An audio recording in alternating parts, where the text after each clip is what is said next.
Yo, what's going on, snipers, and welcome back to our Ottawa Senators franchise mode. So in last episode we had the season simulation, and we literally just beat out Buffalo for that last playoff spot, finishing with a record of 46, 26, and 10.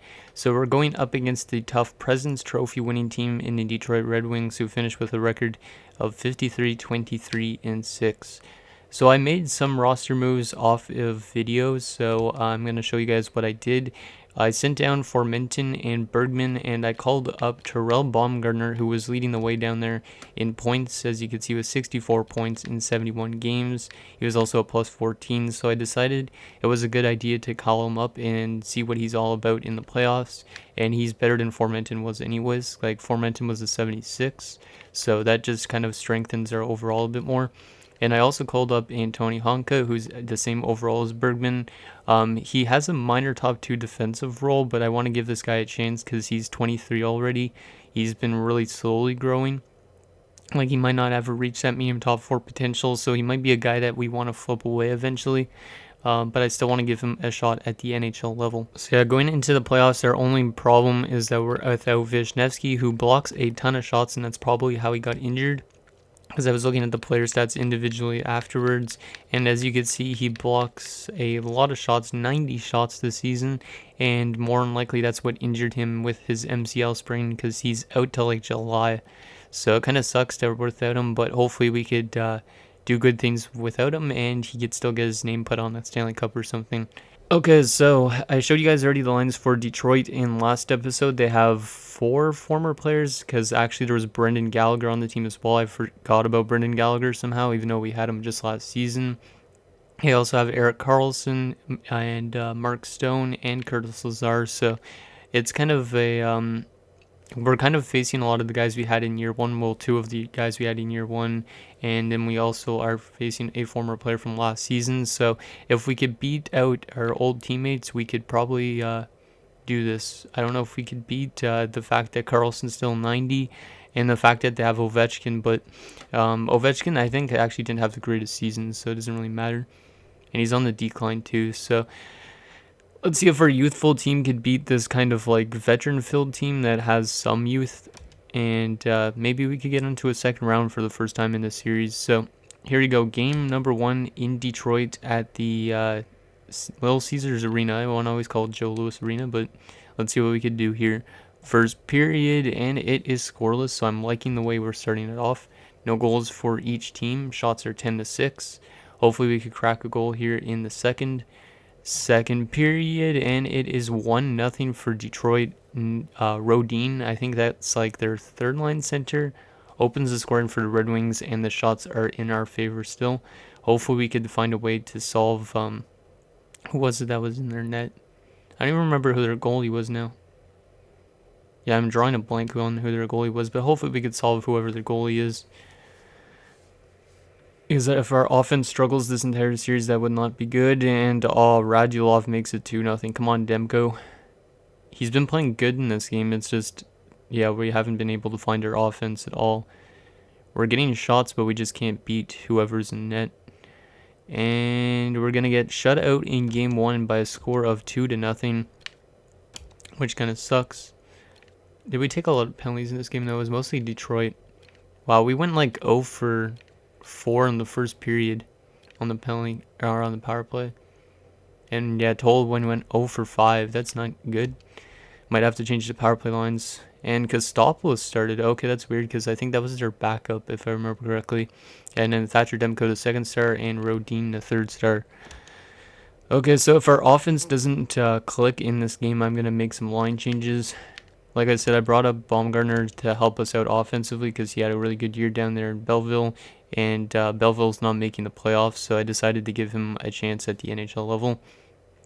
So let's see what happens here in game number 3. Can Baumgartner and the Sens come through, or will Detroit manage to continue what they're doing so far? First period, and it's 1-0 Detroit. That's 4 straight periods that we have not scored in. Dylan Larkin beating Demko, and the shots are 7-5 in favor of the Wings. Second period, and we still don't have a goal throughout 5 periods. And this game has not a lot of shots so far, actually. 14-11 in favor of Detroit. Come on, guys. We need to start solving this goaltender. If it's the other goalie, then we still need to solve him anyways. Because I don't even know how we haven't scored yet. Like, our offense is completely dried up. Yeah, I might have to make some line changes for the next 2 games on home ice. Power play late, and we don't score, and we were shut out in back-to-back games. There's only a combined 41 shots in that game, but John Gibson was in that this time, and he shuts us out. Oh, man. We're playing great defensive hockey, it's just we're not scoring goals right now. Like, hopefully it could somehow come through on home ice, because we had a better road record during the regular season than a home record, so I'm hoping that we could somehow come back in the series. So yeah, I'm going to make some line changes, because if we can't score a single goal in 2 games, that's not good.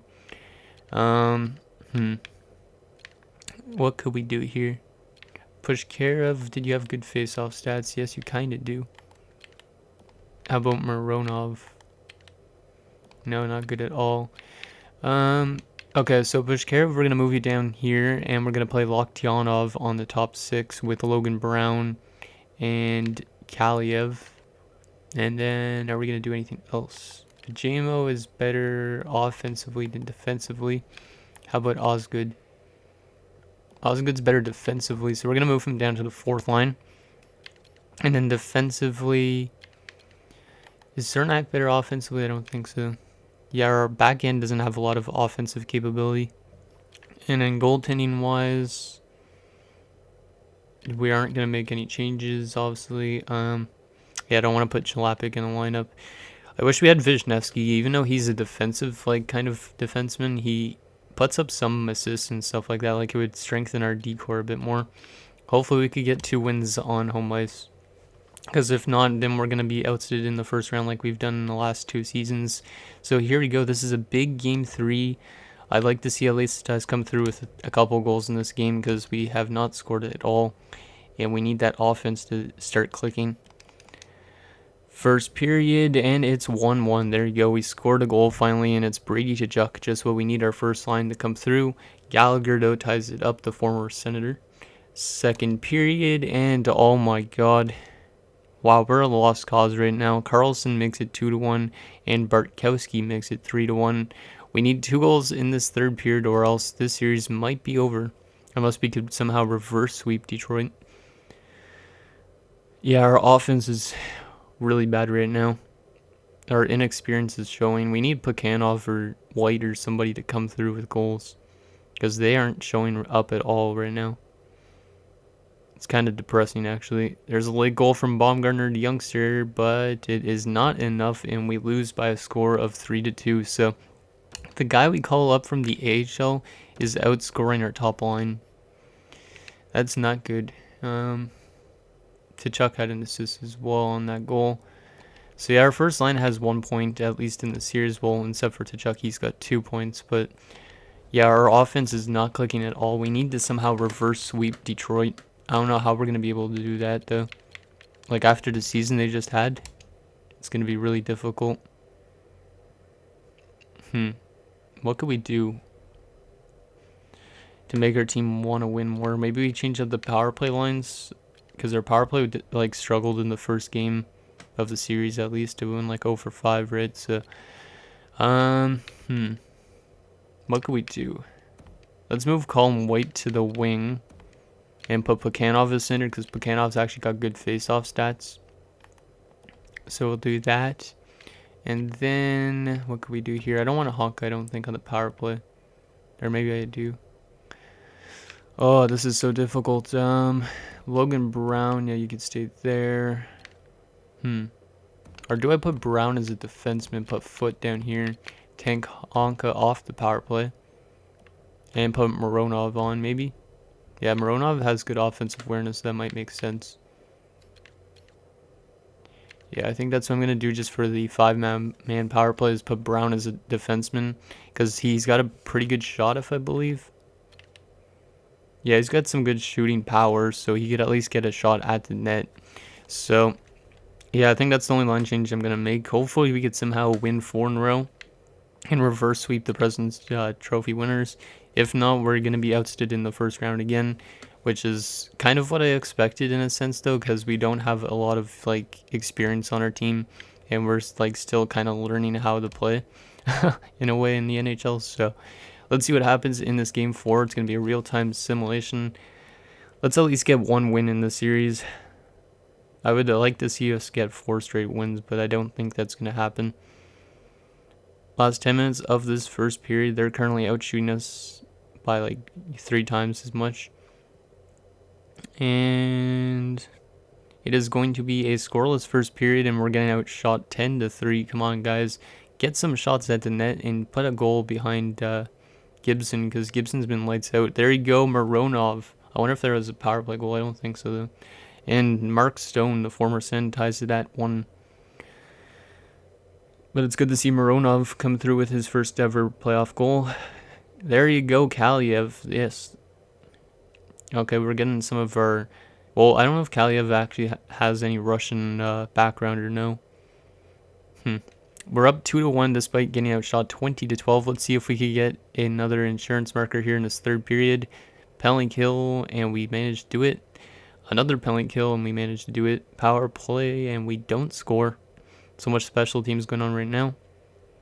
Oh my goodness, Radulov ties it at 2. That's not good. Come on, guys. Don't get swept here.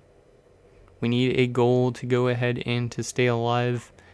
And we are going to overtime here in game number 4. We are a goal away from getting swept. And we're getting peppered in shots 31-19. We need a hero here. Who's going to be that hero for us, at least in this game? Oh, and we get swept. And it's... oh, that's literally the worst possible player to score. Carlson, who we traded in year number 1. I think it was year number 1. Scores on us, and we have been swept by the Detroit Red Wings. Oh... It seems like our top line doesn't come through a lot in the playoffs. Like that time, it was the second line that was playing good. Wow, what an upset of a series. That was horrible. Kaliev, 2 points in that game. Loktionov, 2 points. And then Mark Stone also had 2 points against us in that game. Man, that sucks. When the 2 guys you get let go of manage to come back and bite you in the ass. I think it's also because of the fact that we lost Wisniewski, because he could have played a lot better defensively than somebody like Honka. So let's take a look at our player stats for that playoff round, and then we are going to sim all the way up to the draft. We're going to see all the awards and all that stuff. I wouldn't assume there's that much players with points. Yeah, so Tkachuk and Kaliev and Loktionov, all 2 points in 4 games. Mironov, Baumgartner, Plekhanov, Osgood, White, Brown... all had 1 point, and nobody else had a single point. Plus minus wise, let's see, was there any minus players that were badly? Yeah, Pushkarev was a -4. That's not good. Goaltending wise, Demko played really well for those amount of losses. A 922 save percentage and a 2.26 goals against average, but we just could not score at all. Well, I wonder who's going to win the Stanley Cup. I feel like, I don't know if Detroit will win it, because they just won the President's Trophy.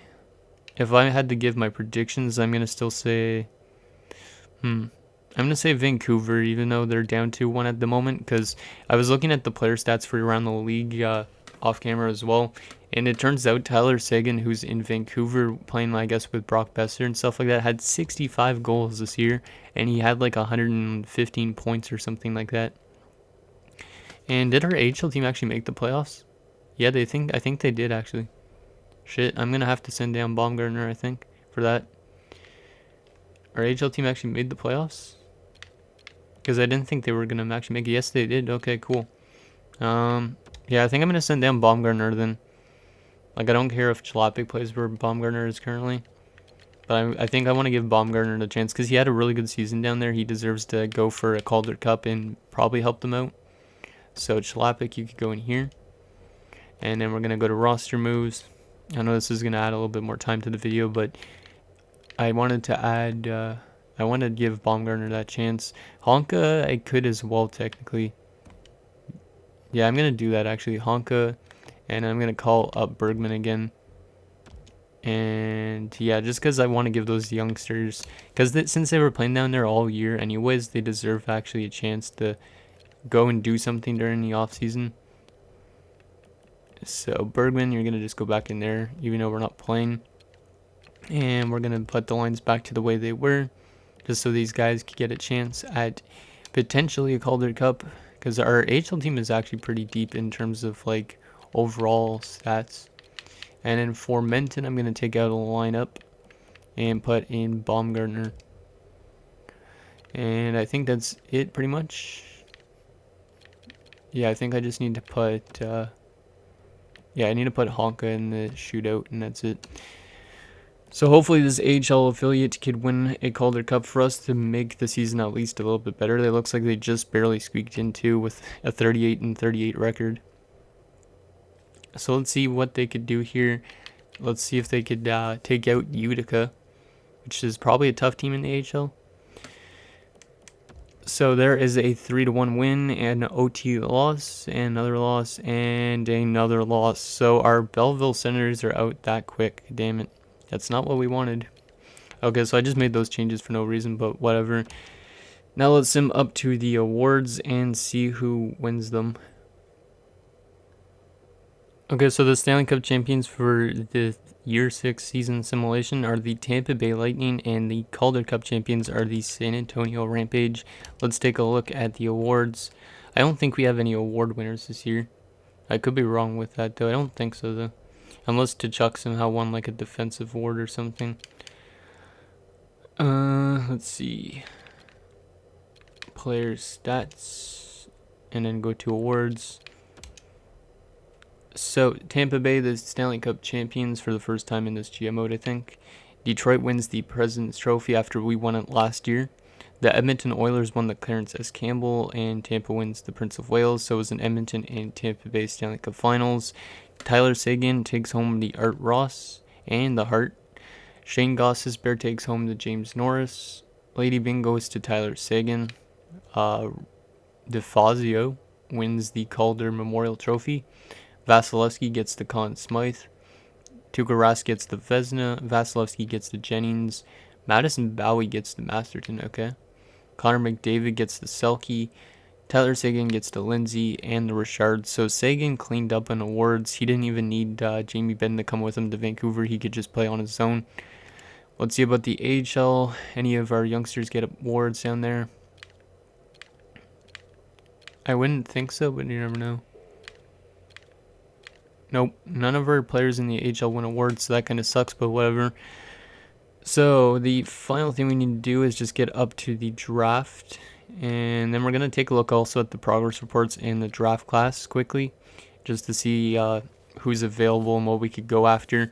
I feel like we have so much deep prospects that I don't think we're going to need much. Like, we could honestly trade away our first for, like, I don't know what we could do, maybe like for some other prospects, or maybe later round picks, like move out of the top round. I don't know, because like our team has a lot of prospects and a lot of people are growing and stuff like that. Like, we're gonna have to keep on moving out players and whatnot. So retirements this year: Eric Stahl retires, Bergeron, Taves retires. Wow, Eric Stahl and Taves retiring at the same year. That's kind of weird, huh? At 36, it's pretty young. And any defensive or any goalies, not defensemen, what the heck am I saying? Any goalies? Wow, okay. Henrik Lundqvist hangs them up. Rene, Craig Anderson, our former goalie. I don't think we had any retirements because, like I said, our average age is like 23 years old. So there's okay. Dustin Tokarski retires. We signed him for the AHL. Well, the computer did. So yeah, he retires. So we did actually lose somebody. And that's pretty much it. So, like, our final thing, like I said, check the draft class, check the progress reports. I don't think the progress reports would upgrade yet, or update yet. We're going to check the progress reports first and then the draft class. So, let's see, modified. So, Osgood, it looks like he's up to an 80 now. Baumgartner is still 78, but he's probably going to be like an 81 by next season. So, we're going to definitely have to move around some pieces. Yeah, pretty much a lot of players are growing in the NHL because we are so young. Goaltending-wise, Fowler is growing too. He's slowly growing. He's like Ulnov in a sense because he's taking a while to get to his actual potential, but when he does, he's going to be probably pretty good. And then in the system, wow. This Fuji guy, I don't even remember. I think he was supposed to be franchise, but he's a low elite. He's grown by 23. Butler's grown by 20. Yeah, we're getting some good growth. Like Jansen looks like he's even ready for the NHL too. Like I don't even know what I'm gonna have to do with releases because there's so much like good youth down there. Smirnov doesn't seem like he's growing anymore, so he might cap off there, which kind of sucks. And then Kuleshov, our medium elite goalie prospect. Let me just check how did he do in Russia. 21 and 13, pretty good. He's up to a 63 overall, so he should be NHL ready in like 2 or 3 seasons maybe again. And yeah, goalies, other than that, Clefbaum's at 66. Okay, so now the final thing is the draft class. What is available? Well, I already know kind of some of the stuff that's available, but I want to show you guys anyways, even though I might pre-record next episode as well, or I probably will be. So Ricky Kalanos, we're probably drafting around like 20 something, or 15th or 16th.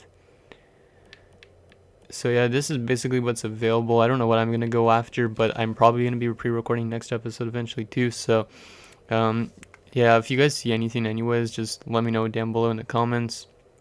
Hopefully this guy's a high elite, that would be nice. But yeah, that's going to do it for this episode of Arsens Franchise Mode. So next episode, we are going to have an off-season. Probably it's going to be a really tough off-season too, just because of, I don't know who we're going to have to get rid of and all that sort of stuff. So let me know all your thoughts and stuff down below in the comments. Otherwise, thank you guys so much for watching, and I'll see you guys next time.